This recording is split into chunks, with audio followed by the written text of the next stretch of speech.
नमस्कार, the Bhaskara documentary के विचार मंच में आपका पुनः स्वागत है।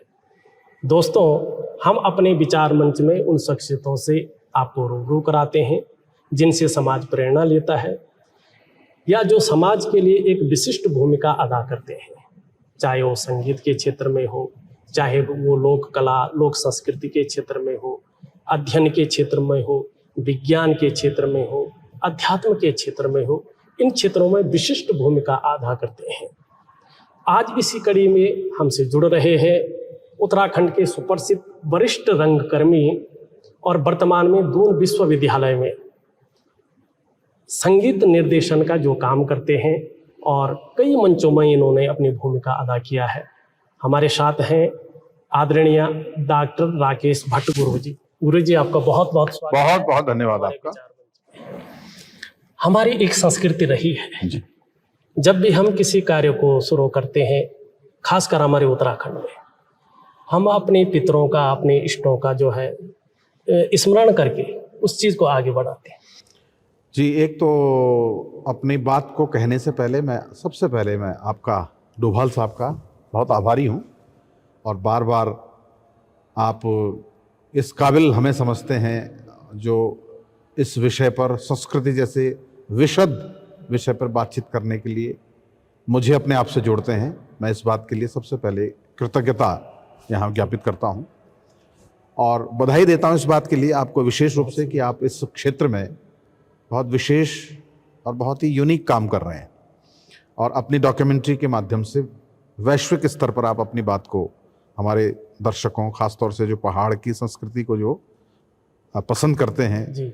उनमें रुचि रखते हैं या उनसे एक अगाध स्नेह रखते हैं, उन तक आप अपनी बात पहुंचाते हैं। तो सभी दर्शकों को मेरा भी साधुवाद और नमस्कार है। आपने जैसे कहा कि कोई भी कार्य करने से पहले हम लोग अपना एक अनुष्ठान करते हैं, तो आपको भी पता है कि आप एक आचार्य भी हैं, ब्राह्मण हैं, विद्वान हैं।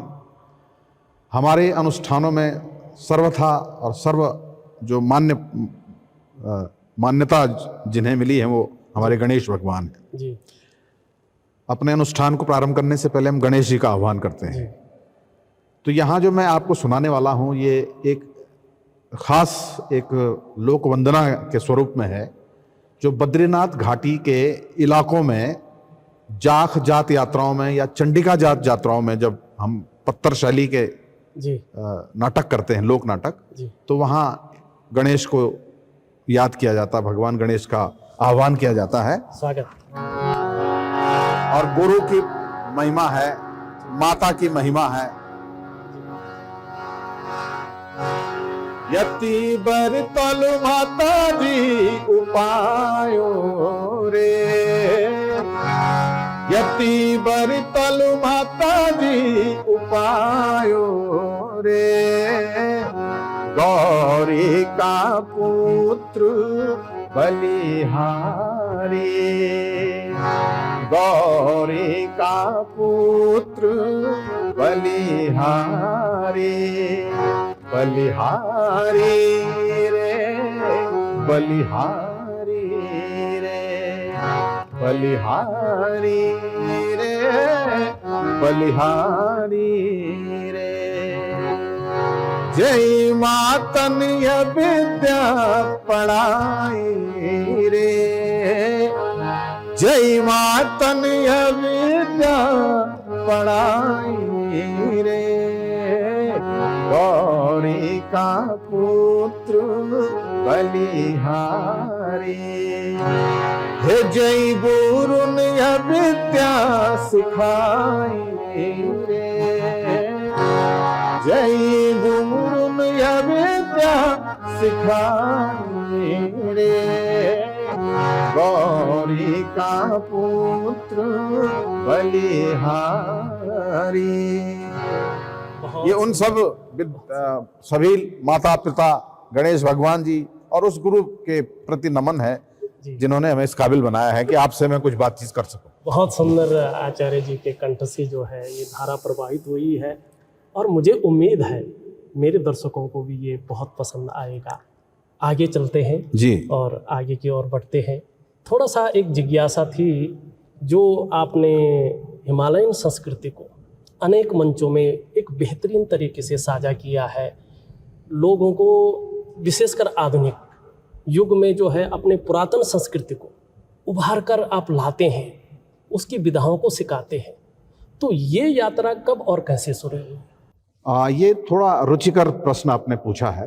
जी दरअसल बचपन में मुझे गीत संगीत का, मंचों पर अभिनय करने का, और ख़ास तौर से जो लोक उत्सव हमारे समाज में होते थे जी उनमें मेरी गहरी रुचि थी। जी मैं जिस इलाके का व्यक्ति हूँ वहाँ पर संस्कृति प्रधान एक समाज है, जी और मैं जिस गांव का हूँ ऊखीमठ के पास में एक मंगोली गांव है। जी तो सौभाग्य ये है कि हमारा जो चौक होता था, खोल बोल दंजत है, हाँ तो हमारे चौक में गांव के सामूहिक अनुष्ठान, हमारा जो चौक था वो पंचायती चौक था। जी जी तो गांव के विभिन्न अनुष्ठान हमारे ही चौक में जी होते थे, जहां पर मैंने जन्म लिया। जी तो सौभाग्य है कि जब से आंखें खुली या जब से होश हवास संभाला, तब से मैं देखता था कि वहां पर कुछ ना कुछ पांडव नृत्य हो रहा है, जी आछड़ी नृत्य हो रहा है, दूसरे और नृत्य हो रहे हैं, दूसरे मंगल गीत गाए जा रहे हैं, मंगलाचरण हो रहा है, जी ढोल हमारे चौक पर बजाया जाता है। तो ये सब चीजें मुझे बचपन से आकर्षित करती रही कि आखिर ये ऐसा क्या है कि जो हमारे ही घर में ये हो रहा है, जी ये दूसरों के घर में ये मेला, ये उत्सव, ये पांडव, ये वहां क्यों नहीं होता है? यहाँ नहीं होता। तो ये एक प्रश्न मेरा गहराया हुआ था। जी तो जब मैं अपने बुजुर्गों से ये सब पूछता था कि दादाजी, दादी, माता जी, मेरे पिताजी, कि ये सब हमारे यहाँ पर क्यों नहीं होता, दूसरे लोगों पर क्यों नहीं होता, तो हाँ। एक बड़ा अच्छा उत्तर मिला कि हो सकता है कि हमारे वंशज या हम लोग इसके गहरे संवाहक रहे हों, जी इस कला के, कल और हमारी ये निजी जिम्मेदारी है कि इसको हम आगे बढ़ाएं, गांव के साथ साथ, क्षेत्र के साथ साथ। तो ये जो उत्तर था ये मुझे प्रभावित किया, जी और एक सांस्कृतिक बोध भी मेरे अंदर पैदा हुआ। ऊपर वाले की कृपा है, सरस्वती की कृपा है जी जी कि थोड़ा सा गा भी लेता हूँ, जी थोड़ा नृत्य भी कर लेता हूँ, थोड़ा अभिनय भी कर लेता हूँ, जी। थोड़ा हारमोनियम और दूसरे और भी साज बजा लेता हूँ। थोड़ा नहीं, आप बहुत कुछ करते तो हैं और समाज आपसे प्रेरणा लेता है। तो ये समग्रता जो मेरे अंदर आई, जी इसने समाज में मुझे बड़ा सकारात्मक बनाया। बिल्कुल। और जहां जहां भी मुझे उसके बाद अपने गांव के अलावा दूसरे और गांवों में, दूसरे और इलाकों में भी जब भी मुझे लोकोत्सव में जाने का मौका मिला, तो मैंने वो चीजें अडॉप्ट करने की कोशिश की, उन्हें समझने और जानने की कोशिश की। स्कूली जीवन में जब मैं आया तो आपको मैं बता दूं कि मुझे हिंदी साहित्य में भी गहरी रुचि थी। जी हिंदी साहित्य में भी प्रायः यही बताया गया है कि सबसे बड़ा आपका लोक है, जी सबसे बड़ी चीज आपकी मौलिक संस्कृति है। जी हिंदी साहित्य भी हमें, या अंग्रेजी साहित्य भी हमें, या विश्व का कोई भी साहित्य सबसे पहले हमें यही शिक्षा देता है कि जहां से आप हैं, बिल्कुल, जहां के आप मूल निवासी हैं, सबसे पहली पहचान आपकी वहां से होनी चाहिए। तो मैंने इस बात को दृढ़ता से संकल्प किया कि अपनी मूल पहचान को हम बनाए रखेंगे। जी मैं जैसे भी, जो भी कार्यक्रम मेरे प्रदर्शित हो, उनमें मेरी मौलिकता नजर आए, ऐसा लगे कि मैं एक पहाड़वासी हूं और उस संस्कृति का संवाहक हूं जिस संस्कृति को मेरे पूर्वजों ने बचा के रखा हुआ। तो उसमें रुचि बढ़ती गई, और उच्च शिक्षा में काम करने का मौका मिला तो शोध की प्रवृत्ति भी हुई, फिर पूछने की प्रवृत्ति हुई, जानने की प्रवृत्ति हुई, जिज्ञासा की प्रवृत्ति हुई, और उन जिज्ञासाओं में, उन पूछताछों में, उन साक्षात्कारों में बहुत सी ऐसी बातें मैं संग्रहित कर पाया जिससे मेरी ये कह सकते हैं कि एक ज्ञान चक्षु मेरे खुले।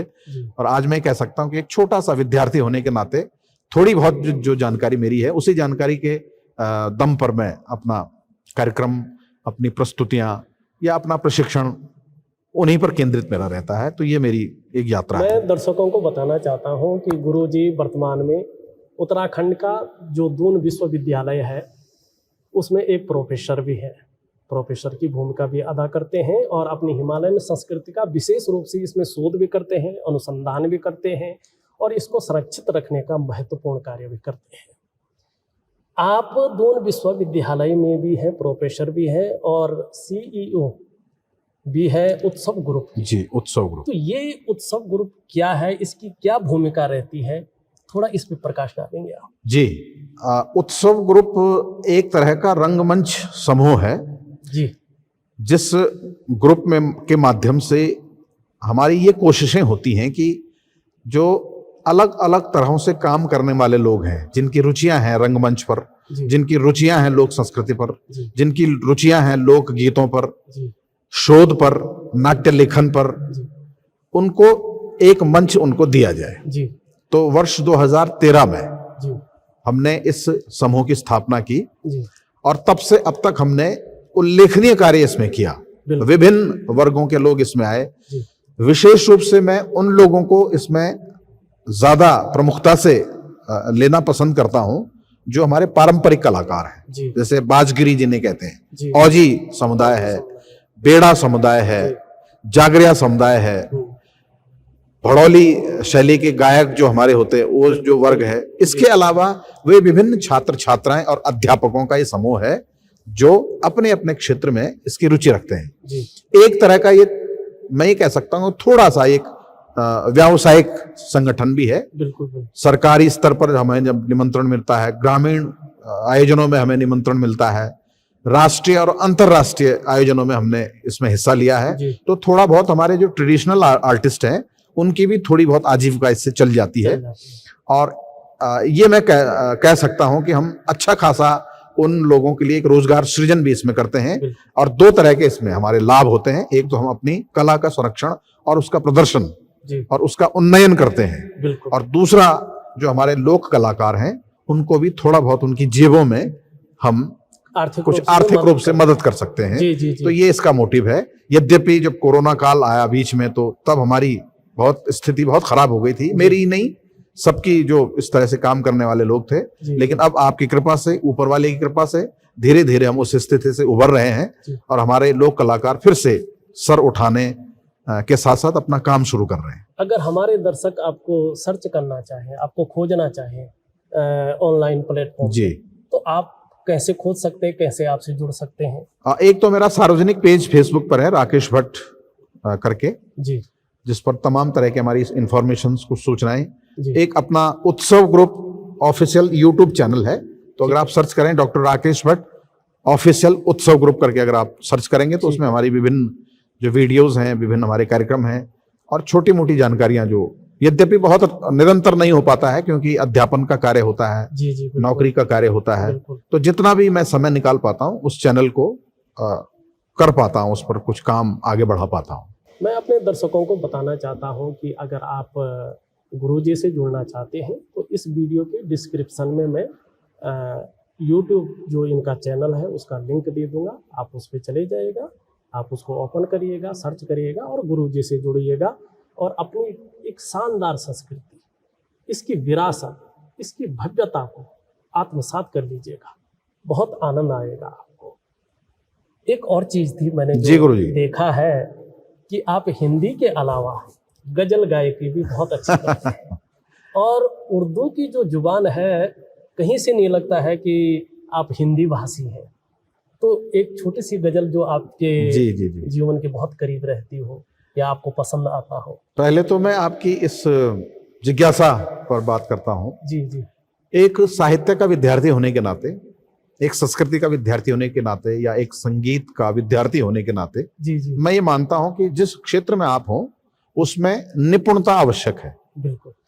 समाज में या पब्लिक डोमेन में तब आप अपने आप को प्रदर्शित करें जब आपको लगता है कि आप इसमें निपुणता हासिल कर गए हैं। ये मेरा सुझाव मतलब अपने उन कलाकारों के लिए भी है, उन दर्शकों के लिए भी है जो समाज में थोड़ा सा स्थान बनाना चाहते हैं। बिल्कुल।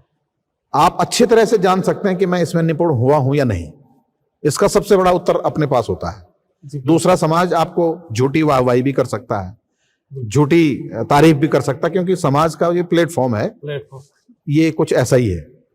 लेकिन क्योंकि सबसे बड़ा उत्तर आपके पास है कि आप इसमें स्नातक हो गए विद्या में, तो एक तो मैं कोशिश करता हूं, ये प्रयास करता हूं कि पहले निपुण हो जाऊं किसी पब्लिक में आने से पहले मेरी उसमें तैयारियां हो, मेरी निपुणता हो, उसका ज्ञान मुझे हो। जैसे कि आपने कहा उर्दू का प्रयोग है या हिंदी का प्रयोग है तो कहीं से नहीं लगता, तो ऐसा आपके अभ्यास से आता है। और उससे बड़ी चीज है कि आपकी अभिरुचियों में ये सब होना चाहिए। मैंने आपसे कहा कि मैं साहित्य मैंने बहुत पढ़ा। उर्दू मुझे इसलिए पसंद आई कि गज़लें क्योंकि मुझे पसंद थी, जी जी जी। और मैं ये मानता हूँ कि गज़ल जो होती हैं वो भी लोक का एक हिस्सा होती है। बिल्कुल। उसका भी एक बड़ा लोक समाज होता है उसको बिल्कुल, सुनने वाला है, बिल्कुल। और एक एलीट वर्ग होता है, एक बड़ा बिल्कुल। अभिजात्य वर्ग जिसे कहते हैं, बिल्कुल उस वो वर्ग उसको सुनता है। वो उसकी अपनी एक लोक विरासत है। बिल्कुल गज़ल गाने वाले, गज़ल गाने वालों की एक बड़ी लंबी विरासत है। बिल्कुल। तो आपने अगर सुना होगा तो कुछ मैं वैसे गुनगुना देता हूँ, यद्यपि आज पता नहीं आपका विषय गज़ल है या लोक संस्कृति है, ये तो आप ही एक्चुअली बताएंगे। मेरी विषय जो है लोक संस्कृति भी है, गजल भी है, और सबसे ये है कि मैं अपने जो श्रोतागण हैं, जो दर्शक हैं, उनसे एक से शख्सियतों से मिलाना चाहता हूँ जी जी जी। जो बहुप्रतिभा के धनी है, जिनके पास बहुत बड़ा खजाना है, सब कुछ है। आप किसी भी संस्कृति की ओर चले जाइए, वो संस्कृति उनके अंदर निहित है। तो इसीलिए जो है हम सभी विषयों पे अगर बात करें तो बहुत सुंदर रहेगा, यदि आपको जो है जी जी, बहुत बढ़िया। रहे। तो मैं गज़ल का आपने जिक्र किया, तो फैज साहब की एक गज़ल गुनगुना देता हूँ जी, जो जी, जी, बिल्कुल। मेहदी हसन साहब ने गाई है। और फैज के बारे में तो दुनिया जानती है। जी भारतवर्ष जब एक हुआ करता था, जिसे अखंड भारत कहते थे, जी, जी, ये जी। तब की लिखी हुई गज़ल है, जब अंग्रेजों के खिलाफ लड़ाइयाँ लड़ी हैं हम लोगों ने। उनमें फैज साहब भी अपने कलम के जरिए उन्होंने भी लड़ाई लड़ी है। और जब उन्हें जेल में डाला गया तो जेल में उन्होंने ये एक गज़ल लिखी। जी और देखिए गज़ल की कला की और अपने भावनाओं की इतनी बड़ी ताकत होती है कि उन्हें जेल से रिहा कर दिया गया, जी और यहाँ तक कि उनकी जो फांसी की सजा थी, एक गज़ल के आधार पर वो फांसी की सजा भी उनकी मुलतवी हुई। वाह। तो ये ताकत मैं संगीत की और गज़ल की और साहित्य की बताता हूँ। गुलों में रंग भरे बादे नौबहार चले, गुलों में रंग भरे बादे नौबहार चले, चले भी आओ के गुलशन का कारोबार चले, गुलों में रंग भरे बादे नौबहार चले। इसका थोड़ा सा मैं अर्थ भी बता देता हूं दर्शकों को। बिल्कुल बिल्कुल। गुलों में रंग भरे बादे नौबहार चले। गुल तो आप जानते हैं फूलों को कहते हैं। फूलों में रंग भरने लगा है। बादे बहार, सुबह की हवाएं भी चलने लगी हैं। जी जी। बाहर आने लगी हैं। चले भी आओ कि मौसम का कारोबार चले। मौसम इतना सुहाना होता है कि कोई तो जेल में मुझसे मिलने आए, मेरे चाहने वाले कोई तो आए। और एक शेर इसमें बस गाऊंगा। एक इसमें अल्फाज आता है कफस। कफस जेल को कहते हैं, वैसे अच्छा। पिंजरा होता है कफस, जी जी। लेकिन यहाँ पर जेल को फैज साहब ने कहा। कफस उदास है, कफस उदास है यारो, सबसे कुछ तो कहो, कुछ तो कहो। पिंजरा उदास है, जेल उदास है, हवा से कुछ तो बोलो। कफस उदास है यारो, सबसे कुछ तो कहो, कहीं तो बहर खुदा आज जिक्र याद चले, कहीं तो बहर खुदा आज जिक्र याद चले, चले भी आओ के गुलशन का कारोबार चले, गुलों में रंग अब भरे बादे नौबहार चले। लंबी गजल है और इसका बहुत अच्छा जी जी इसके मीनिंग्स हैं। अभी कभी इस पर बात हो तो अलग से इस पर बातचीत की जा बिल्कुल सकती है। बिल्कुल, हम जो है दोबारा पुनः मिलेंगे, जी। आपका आशीर्वाद प्राप्त करेंगे, पुनः लौट चले थोड़ा हिमालयन जी, संस्कृति जी, पे। जी। मैंने बड़े बुजुर्गों से सुना है और ये कितना सच है ये है, मैंने अध्ययन नहीं किया इस रूप में, लेकिन श्रीनगर गढ़वाल के आसपास के जो विद्वान हैं उन्होंने मुझसे स्पेशल कहा है कि यहाँ पे जो चक्रव्यूह की जो रचना की है आधुनिक रूप से, वो भट्ट जी के द्वारा हुई है। उन्हीं के द्वारा मंचन हुआ है, जो उन्होंने कलाकार वहाँ पे, और जो प्लेटफॉर्म तैयार किया है वही चलता आ रहा है। इसकी शुरुआती ही उनकी देन है। तो ये जी, इस पर भी मैं बातचीत आपसे करना चाहूँगा। जी मैं सबसे पहले तो उन विद्वानों का धन्यवाद अदा करूंगा जिन्होंने हमारा उल्लेख इसमें किया है। मैं गौड़ साहब का जो नाम जरा बोल लेता हूँ, आपका जो है जो जिज्ञासा थी और आप सुनते हैं हमें प्रॉपर तरीके से, और आपने ही मुझे जो है ये सजेशन दिया था कि आप इस विषय को जरूर उठाना, तो मैं उठा रहा हूँ। स्वागत है जी। तो इस पर थोड़ा सा मैं आपकी बात को और थोड़ी सी खोलते हुए, जी जी जी चक्रव्यूह मूलतः है केदार घाटी और बद्रीनाथ घाटी जी का मूल महानाट्य है। जी जहां जहां भी पांडव नृत्य होते हैं जी वहां वहां पर ये एक ऐसा नाट्य है जी जी जो ऐसे अवसरों पर किया जाता है। जी लेकिन जहां तक आपने अभी कहा कि भट्ट जी की ये देन है, तो भट्ट जी उसमें अकेले नहीं है। आधुनिक रूप से आधुनिक रूप से करने में जी।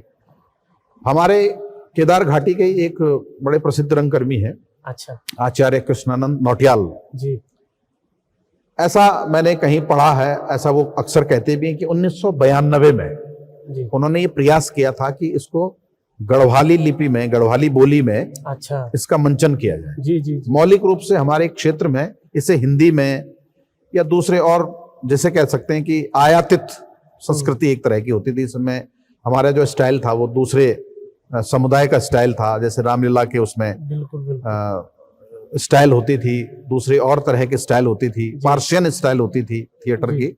जी लेकिन कृष्णानंद नौटियाल जी ने ये प्रयास किया कि उसको गढ़वालीकरण उसका किया जाए 1992 में, और परेड ग्राउंड देहरादून में उसका पहला मंचन बताया जाता है, यद्यपि मैं उस मंचन में नहीं था। जी और इस स्क्रिप्ट को बड़ा आधार मान करके, मूल आधार मान करके और इससे प्रेरणा लेकर के जी प्रोफेसर दाताराम पुरोहित श्रीनगर में है, विश्वविद्यालय से सेवानिवृत्त हुए और बड़े संस्कृति कर्मी है। जी उन्होंने एक परिकल्पना बुनी कि जिस तरह से हमारे गांव में इस तरह का महानाट्य आयोजन होता है, जी तो एक सपना है हमारा कि इसको हम कभी इस स्तर पर करें कि अपनी बोली में हो, अपनी भाषा में हो, अपना कॉस्ट्यूम हो, अपना चाल चलन इसमें हो। जी तो वो कल्पना साकार हुई वर्ष 2001 में, जी जब इस स्क्रिप्ट को आधार बना करके प्रोफेसर डी.आर. पुरोहित साहब ने और एक हमारे स्वर्गीय सर्वेश्वर दत्त कांडपाल, जो कांडई के रहने वाले थे, बड़े संस्कृति कर्मी थे, जी और आचार्य कृष्णानंद नौटियाल जी ने, जी इन्होंने समग्र रूप से एक बेहतरीन स्क्रिप्ट का निर्माण किया, जिसमें अपनी गढ़वाली बोली, अपनी भाषा, अपना संगीत, अपना जो मौलिक जितना भी है वो सब कुछ उसमें मिश्रित करके एक ऐसा मील का पत्थर साबित हुआ जिसका उल्लेख आज भी हम कर रहे हैं जी और उसी नवीनता के साथ कर रहे हैं। जी तो वर्ष 2001 में फिर एक बड़ी कार्यशाला श्रीनगर के अंदर भी, क्योंकि श्रीनगर एक ऐसा केंद्र रहा है जहां पर लगभग प्रत्येक जनपद के लोग शिक्षा के लिए आते हैं, रोजगार के लिए आते हैं। तो लगभग सभी लोगों, सभी जिलों के लोगों को इकट्ठा करके हमने जी इस पर काम करना शुरू किया जी वर्ष 2001 में, और एक अच्छी खासी वर्कशॉप इसमें हुई। और रुद्रप्रयाग के गांधारी गांव में अच्छा इसका पहला मंचन हुआ। अच्छा इसका मैं थोड़ा सा इतिहास इसलिए कर रहा हूँ क्योंकि जी, उस पर जी, बात जी, करना बिल्कुल, आवश्यक है। बिल्कुल, बिल्कुल और उस आयोजन में हमें साथ दिया देहरादून के रीच ऑर्गेनाइजेशन ने, जो लोग विरासत जैसा बड़ा उत्सव करते हैं, जी जिसमें मैं R.K. सिंह, लोकेश ओहरी, जी अनूप सिन्हा, इनका नाम लेना चाहूंगा, जिन्होंने ये ध्यानाकर्षित किया इस बात पर कि ये जो आर्ट है यहाँ का, ये जो कला है, ये ऐसा लगता है कि उत्तराखंड के सबसे विराट स्वरूप में है ये। तो इसका प्रोटेक्शन किया जाना चाहिए, इसका संरक्षण किया जाना चाहिए। और गांधारी गांव में हमने ये जब किया तो लोगों ने फिर चक्रव्यूह को एक नई दृष्टि से देखा। बिल्कुल, मतलब कल्पनातीत जिसे कहते हैं, कभी सोच भी नहीं सकते थे कि कभी हमारी भाषा, हमारी मौलिक भाषा में ये ऐसा भी स्वरूप आ सकता है इसका, जिसमें हिंदी के संवाद होते हैं, कहते कि आसमान फाड़ दूंगा, जमीन चीर दूंगा, बिल्कुल, उसको पानी पिला दूंगा। ये इस तरह के जो संवाद होते थे एक असेंबल्ड होते थे, किसी ने कुछ मिलाया, किसी ने कुछ मिलाया, और एक ऑर्गेनाइज्ड नहीं होता था। लेकिन जब स्क्रिप्ट इसका फ्रेम बना, वो उसमें हमने जागर डाले, उसमें हमने भड़ोली डाली, उसमें हमने पनवाणी डाली, उसमें हमने गुरील डाला, उसमें मंदाक्रांता डाला, संस्कृत के छंद डाले, उसमें गोपी चंद डाला, और धुनों का जो वैसा पुंज बना, तो आज भी जब हम उसको गाते हैं, जब मंचन करते हैं, तो ऐसा लगता है कि पहली बार हो रहा है। और 10,000 से ऊपर के लोग जब इसको सामूहिक रूप से इसको देखते हैं तो वो जुड़ जाते हैं, उनका तादाद में ऐसा बन जाता है कि ये कोई नायाब चीज है और ये है पहाड़ की संस्कृति। तो उसके कुछ मैं पंडवानी का एक हिस्सा सुनाता हूँ, पहला स्वागत है। और इस जैसा कि मैंने इन सब लोगों जिनका भी मैंने उल्लेख किया है, इन सबको प्रणाम करते हुए, जरूर, क्योंकि एक टीम वर्क था इसमें। हमारे एक सुरेश काला जी जो BNA के थे, उन्होंने सबसे पहले इस नाटक का एक फ्रेम तैयार किया, कलात्मक निर्देशन उन्होंने इसका किया, संगीत का पक्ष की दायित्व तो मेरे पास था, तो मैंने इसको कोशिश की कि इसको धुनों से सजाएं, जिस पे DR पुरोहित साहब के पास, कांडपाल साहब के पास और नौटियाल साहब के पास धुनों का अच्छा खासा संग्रह था। तो उन सभी धुनों का इस्तेमाल करते, कौन सी धुन कहाँ पर, कौन सा गाना कहाँ पर ठीक लगेगा, उपयुक्त लगेगा। तो शुरुआत जब होती है तो मैं इसका थोड़ा सा उसका बता देता हूँ आपको। चक्रव्यूह सजा हुआ है और उधर से कौरवों की चिट्ठी आ रही है, कागड़ी बोल दो नंबर अखर। तो कागड़ी जब आती है तो देखिए क्या, और ये पंडवानी शैली में हमारे यहाँ की ये प्रथा है। जदेवू जो हार लगोंदू 5 भय पणोते, जदेवू जो हार लगोंदू माता कुंदीगा, रानी दुर्पदागा, बनो आज मेरा स्वामी दुर्योधन तुम्हारा वास्ता या कागड़ी लेके घोड़ा घोड़ा आखर लेख्या छन, छाटा छाटा रहबार रूखा रूखा शब्द लेख्या छन यार, तीखा तीखा स्वाला। आज तुम चक्रव्यूह भेद लित विजयी तुम्हारी, नहीं भेद सके तो ये कुरुक्षेत्र में तुम हार मान हुए गया। ये हमारी एक पंडवानी की शैली है। जी जी जी जी। हमारे बाजगरी गाते हैं, लेकिन हमने थोड़ा इसका धुन को थोड़ी सी परिष्कृत किया, अच्छे गलों में डाला और ये पॉपुलर हुई। उसके बाद जब चक्रव्यूह का निमंत्रण, कागड़ी जब आ गई तो युधिष्ठिर महाराज जी खड़े हैं, एक गीत उसकी बाचणाचन, कागड़ी बाचणाचन। अरे कौरव दल बटी भूलो आईच कागड़ी, ये पंछी ने प्राण रयो बाहु नीच बल, हिरण आज जान आज कोहलु है भड़ा, हे अर्जुन छयो लाज शोभि नीच आज, हे असंद का दिन गया कर्म का फेरा, आंदा दिन जांदी रात नी लगदी देरा। अब ले दे के भीम वहां पर खड़े थे जो सबसे बलशाली थे।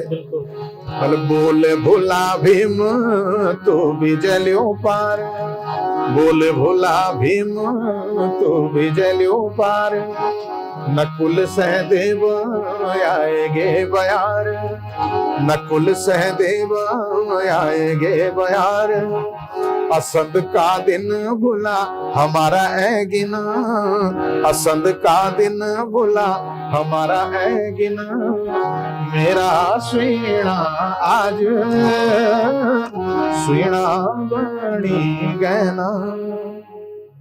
जो विजय का जो हमने सपना देखा था जी, वो सपना ही रह गए। तो इसकी एक लंबी कथा है, अगर आप चाहेंगे तो चक्रव्यूह पर हम एक अलग से हाँ, अलग से बना लेंगे। एपिसोड बना सकते कोई हैं। दो गाने, दो लाइन अगर आप अभिमन्यु का जो आप गाते हैं वो बड़ा पॉपुलर है, अच्छा, वो अगर थोड़ा सा जब प्रवेश हाँ प्रवेश थोड़ा करता है अभिमन्यु का, वो बड़ा भावुक हाँ, कर देने वाला क्षण है। ये गीत इतना भाव करता है कि खुद गाते गाते भी हाँ, आंसू आ जाते हैं, हमारे भी आंसू आ जाते हैं और दर्शक भी इसमें रोने लगते हैं। बिल्कुल बिल्कुल ले दे करके जब कुछ भी उपचार नहीं है तो अभिमन्यु को जाना पड़ता है, जाना पड़ता है। और सभी जो शेष पांडव वहां पर खड़े हैं बिल्कुल। अर्जुन के अलावा। जी, हाँ सुनिंदो ना से लाड़ा जागरण तोरे, सुनिंदो ना से लाड़ा जागरण तोरे, चक्र भूमि तर लाड़ा सुध बूत ना खोए, चक्र भूमि तर लाड़ा सुध बूत ना खोए, ये आज हो हार मान यू पांडों को वंशा, आज हो हार मान यू पांडों को वंशा, तुरा खिलाज कुल के अर्जुन का अंसा, तुरा खिलाज कुल के अर्जुन का अंसा, बरियों का चोर छतर भुया पीछे दे, बरियों का चोर छतर भुया पीछे दे, सुनिंदो ना से लाड़ा जागरण तोरे, सुनिंदो ना से लाड़ा जागरण तोरे, ये तेरो बाटू यारे धीराला तेरा बुआ बुए, तेरो बाटू यारे धीराला तेरा बुआ। बहुत भावुक कर देते तो ये गीत कुछ ऐसे भाव कर देते हैं बहुत जो ज्यादा चक्रव्यूह से लोगों को सीधा जोड़ देते हैं। सीधा जोड़ देते हैं, और ये बहुत अच्छी रचना है। और आपने शायद आज तक मेरे दर्शकों ने ये सुनी नहीं होगी, आज ये आप पहली बार सुन रहे हैं। अभी तक तो हमने काफ़ी विषयों पे चर्चा कर ली है, आगे एक थोड़ी और जिज्ञासा आ जाती है उसमें कि अभी तक आपने किन किन विधाओं पे काम किया है, किन कार्य क्षेत्रों में कार्य किया है, और आगे की जो योजनाएं हैं वो किस प्रकार की हैं, ये आप थोड़ा हमारे दर्शकों को बता दें तो जी डोभाल साहब, विधाओं का आपने जो प्रश्न किया, विधा तो एक ही है, वो है लोक संस्कृति। जी जी और ख़ास तौर से जो हिमालयन कल्चर, जो जिस जगह पर आप बैठे हैं ये सेंटर ही हिमालयन कल्चर के लिए है। जी जी जी हिमालय की सांस्कृतिक विरासत को सहेजने और उनके संरक्षण के लिए ये केंद्र का निर्माण है विश्वविद्यालय में। ये एक हमारे लिए भी गौरव की बात है, प्रसन्नता की बात है कि इस तरह का एक केंद्र है जो काम कर रहा है और हम उनका एक छोटा सा हिस्सा है। हम अगर देखें तो सबसे ज़्यादा डाइवर्सिटी, जो विविधता है, वो सांस्कृतिक रूप से है पहाड़ों में भी। पहाड़ की संस्कृति भी कदम कदम पर बदलती नजर आती है। जैसे बोलते हैं ना कि कोश कोश पर भाषा बदले, मील मील पर पानी। जी। तो सांस्कृतिक रूप से भी हम इसी तरह का स्वरूप देखते हैं, बदलाव देखने को मिलता है। जी। चमोली में अब जाएंगे तो आप भोटिया कल्चर वहाँ अच्छा खासा प्रभाव रखता है। जी जी जी। रुद्रप्रयाग जनपद में आप जाएं तो केदार घाटी पूरी ही सांस्कृतिक घाटी है। जी। कहीं बगड़वाल है, कहीं पांडव है, जी। कहीं नाग नाच रहे हैं, कहीं सिद्धवा है, कहीं विधवा है। माने अध्यात्म भी इसके साथ साथ बिल्कुल अध्यात्म है, बिल्कुल अध्यात्म है। अध्यात्म इसलिए है जी क्योंकि मानवीय जीवन जो आज बड़ा विकट हो गया है, जी, भटकाव हो गया है, बिल्कुल निजी स्वार्थों में घिर गए हैं हम लोग। जी। उनमें एक ही चीज हमें उस पूरे विषाद से बचा सकती है, वो है हमारी संस्कृति। और संस्कृति जब सामुदायिक रूप से होती है, जी सामूहिक रूप से जब होती है, जी तो हमारा एक पूरा का पूरा समाज, पूरा का पूरा समुदाय एक सूत्र में बंधता है। जी तब हमारे जो आपसी जो झगड़े फसाद हैं, जी आपसी जो मन मुटाव है, जी आपसी जो डिफ्रेंशिएशन है, जी मुझे लगता है कि उनके बीच में वो दरारें जो हैं वो पट जाती हैं पट और हम एक सूत्र में बनते हैं। संस्कृति की वो ताकत होती है। संस्कृति विचारों और- की मतभेदता जहाँ पे खत्म हो। बिल्कुल।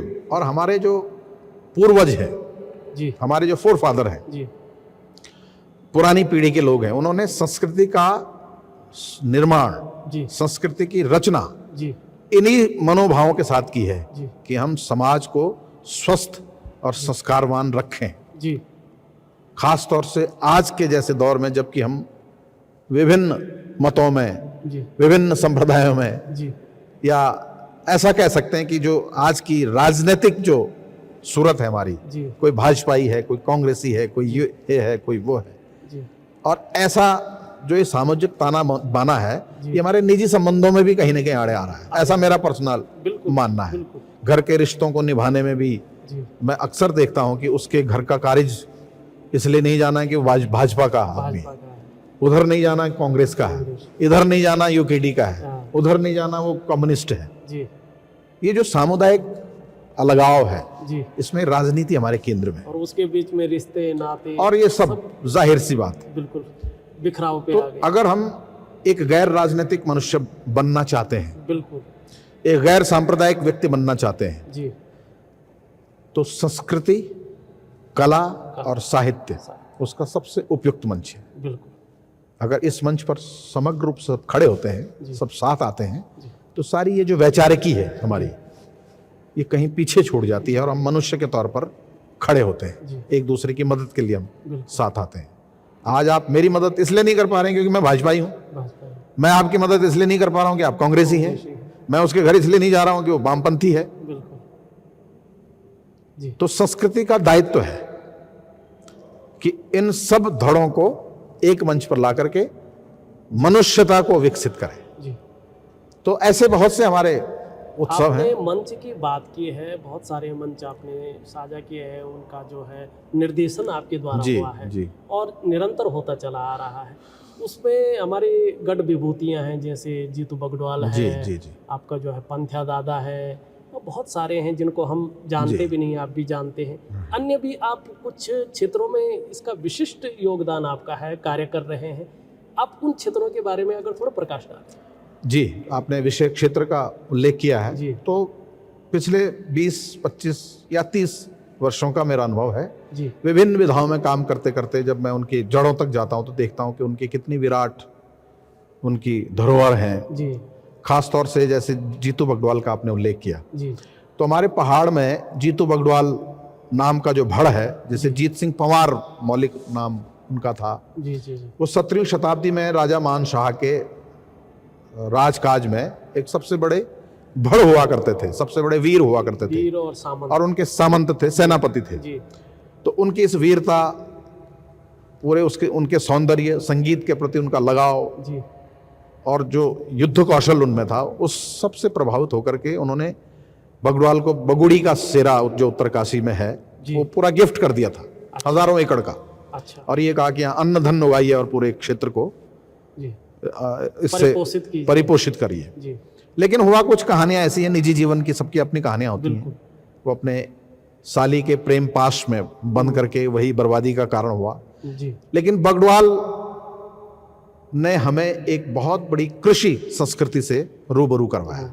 यही कारण है कि हमारे अलग अलग क्षेत्रों में जब भी हमारी एग्रीकल्चरल पैटर्न जब होते हैं, खास तौर से जब हमारी रोपणी होती, रोपणी होनी है, तो जीतू बगडवाल की पूजा होती। पूजा होनी। तो इसलिए पूजा होती है क्योंकि हमारा इष्ट है इष्ट। कृषि के लिए, हाँ। तो उसको याद करते हैं। आज भी उसके जो गायक हैं, वो बाजगरी गाने वाले जो हैं, वो गाते गाते जब अश्रुधारा जब उनकी होती है, तो जी, अपने इष्ट को याद करते हुए करते हैं। तो उसका कुछ पंक्ति मैं आपको जी सुना देता हूँ। स्वागत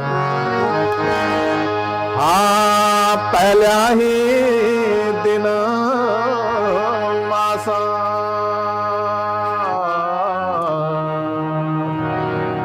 ये भमाण ऋतु आंदी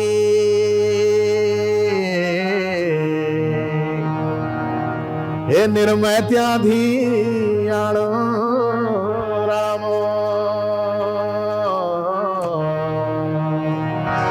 એક સાથ મારું બેઠી એ બગુડી રામાયણ लांदी। बगुड़ी की रामायण, बगुड़ी की कथा लगाती है, क्या कहती हैं?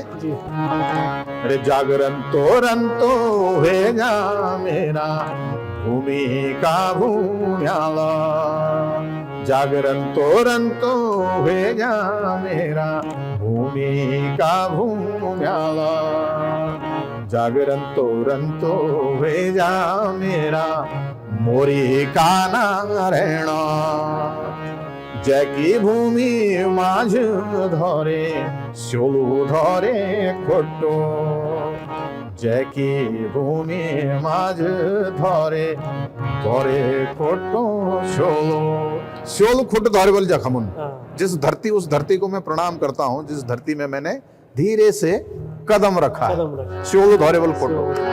अर्जितु ते शोभनु छया गरीबा का बेटा, जीतू ते शोभनु छया गरीबा का बेटा, माता सो मेरा छई दादी फ्योली जसू, दादाजी को जर छया छोटी भूली शोभनी, छोट भूला शोभनु छये छोटी भूली शोभनी, छोटी भूली शोभनी छये रतुड़ा कठोड़ा, रतुड़ा कठोड़ शोभनियों मैथ शोभल जख बगड़वाल बुलाउण गए।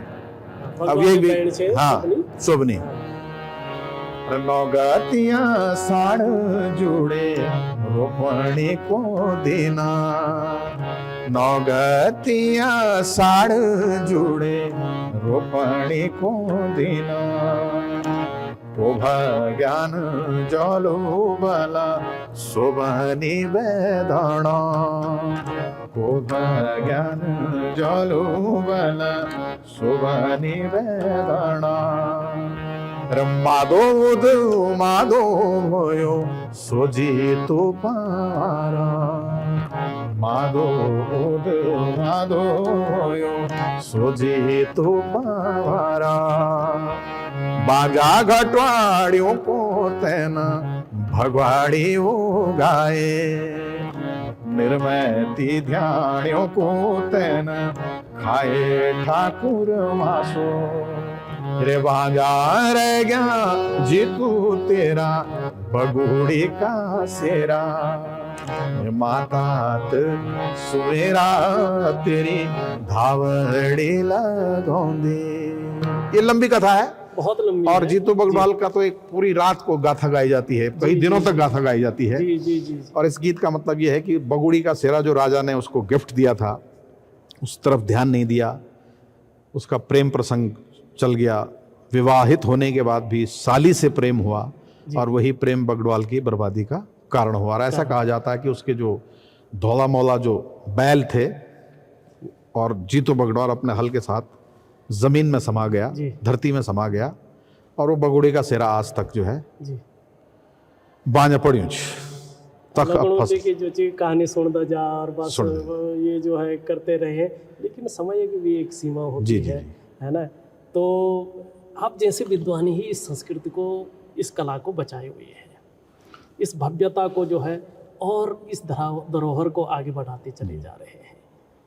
कोई ऐसा व्यक्ति हो जो इस कला के लिए, इस भव्यता के लिए कुछ करना चाहे और आपसे जुड़ना चाहे, तो वो क्या कर सकते? वर्तमान में तो सीधे दून विश्वविद्यालय जी में आकर के वो जी हमसे संपर्क कर सकते हैं अगर आपकी रुचि है, और और अपना सहयोग, ये तो सहयोग की एक भावना है इसमें जी। और अगर आप ये चाहते हैं कि वास्तव में हम अपने अस्तित्व को बचा के रख सकें, अपने मूल को बचा के रख सकें, अपनी पहचान को बचा के रख सकें, मैं अपने दर्शकों को एक बहुत विशेष बात ये भी बताना चाहता हूँ कि दुनिया में आप कितनी भी तरक्की कर लें, कितने बड़े आदमी आप हो जाएं, लेकिन एक सबसे बड़ा प्रश्न आपके समक्ष यही रहता है कि आप कहाँ से हैं, कहाँ से, और आपकी मौलिक पहचान क्या है। पहचान क्या है।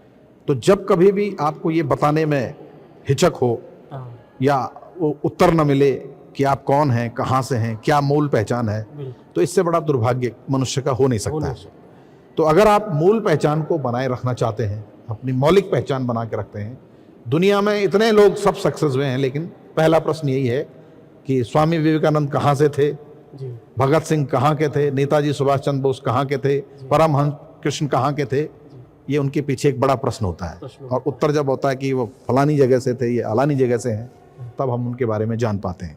और अगर मुझे यही पता नहीं है कि मैं कहाँ से हूँ, मेरी मौलिकता क्या है, तो ये मैं इसे अर्थहीन मानता हूँ मनुष्यता के लिए, आपने अपने आप के लिए। दिन रात प्रयास भी किए हैं और बहुत मेहनत भी करते चले आ रहे हैं, प्रयास भी करते चले आ रहे हैं। किन कठिनाइयों का सामना भी जरूर करना पड़ा होगा। बिल्कुल बिल्कुल, कठिनाइयाँ ही कठिनाइयाँ हैं। जी सबसे पहले तो समाज से लड़ना एक बड़ी कठिनाई है। बिल्कुल। जब भी संस्कृति की बात करते हैं हम, तो समाज एक हेय दृष्टि भी रखता है इसके प्रति, हम्म हीन दृष्टि भी रखता है। हम्म, और हीन दृष्टि रखने का एक बड़ा कारण यह है कि उनको हम बोध नहीं करवा पाते हैं जी कि हम अपनी मूल संस्कृति का हमारा स्वरूप क्या है जरूर। और उसको बचाने की वजह क्या है। जब इन वजहों को, इन मूल कारणों को हम समाज तक नहीं ले जा पाते हैं, तो हमें कठिनाई का सामना करना पड़ता है। क्या आर्थिक रूप से भी कोई कठिनाइयों का निश्चित सामना- उसमें आर्थिकी भी उसमें शामिल है। जी आप देखिए कि सरकारी स्तर पर हो, गैर सरकारी स्तर पर हो, जी उत्तराखंड में खासतौर से मैं कहूँ, बाकी राज्यों की तो मैं नहीं कहता हूँ, जी हालांकि मैं लगभग भारत के सभी राज्यों में गया हूँ। जी बिल्कुल। जो सरकारी प्रोत्साहन है वो बड़े ऊंचे स्तर का है। हम्म, उत्तराखंड में सबसे बड़ी दुर्दशा यहाँ के लोक कलाकारों की है। बिल्कुल। न सरकारी कोई इतना विशेष कोई इसमें प्राविधान है, न उनके प्रति कोई ऐसी सटीक योजनाएं हैं, हम्म, और न ऐसा कोई सरकार के पास नियोजन है जिससे वो संस्कृति से राजस्व कोई बड़ा उठा सके और उसी राजस्व से कलाकारों को रिटर्न कर सके। ऐसी कोई योजना हमारी सरकार के पास नहीं है। जबकि आप गुजरात में जाएं, महाराष्ट्र में जाएं, राजस्थान में जाएं, हरियाणा में जाएं, इनकी अपनी सांस्कृतिक नीतियां हैं बिल्कुल और बड़ी समृद्ध कलाएं हैं बिल्कुल।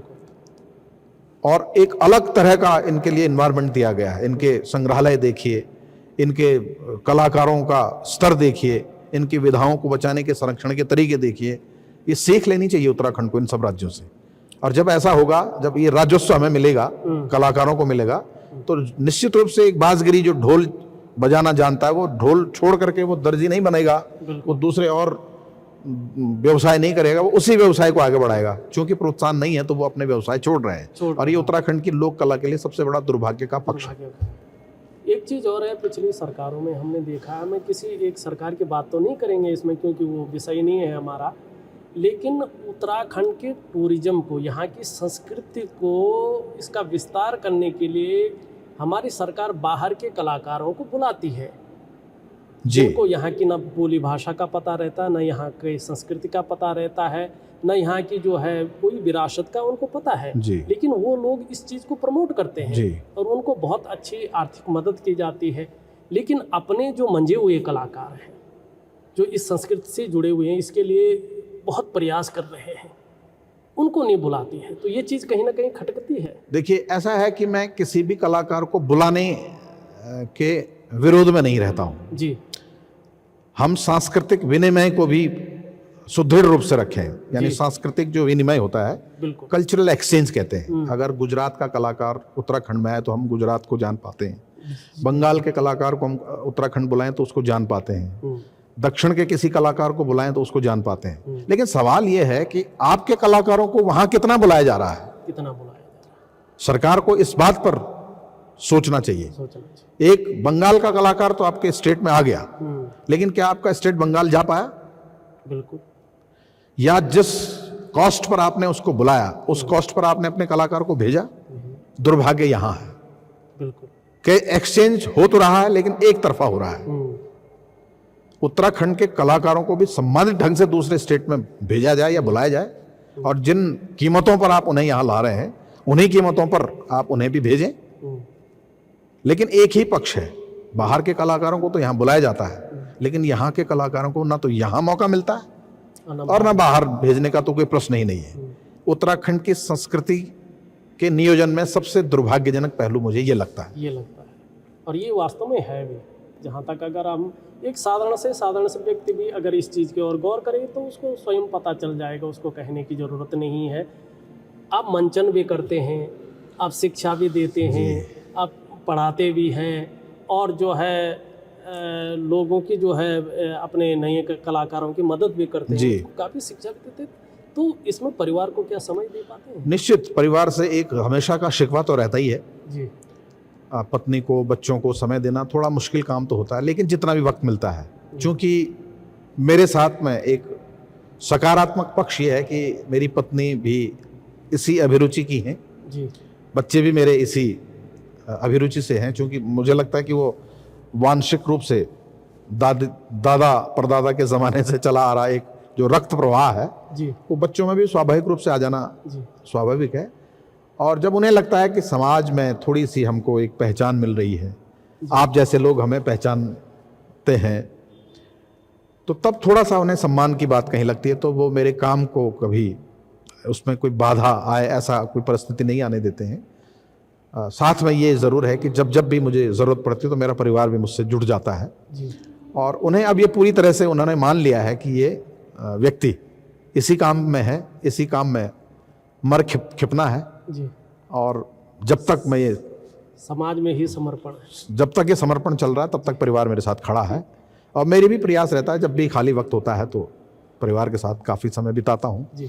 दूसरी अन्य स्टेट्स में हम लोग चले जाते हैं, वहाँ कुछ चीज़ें देखने चले जाते हैं। ख़ासतौर से मेरा जो सबसे प्रिय जगह है वो राजस्थान बहुत सुंदर है। राजस्थान इसलिए है कि उन्होंने दिखाया है दुनिया को कि अपनी संस्कृति बचती है तो अपना राज्य कैसे बचता है, और उत्तराखंड को सीख लेनी चाहिए। ये आप बहुत सुंदर कह रहे हैं।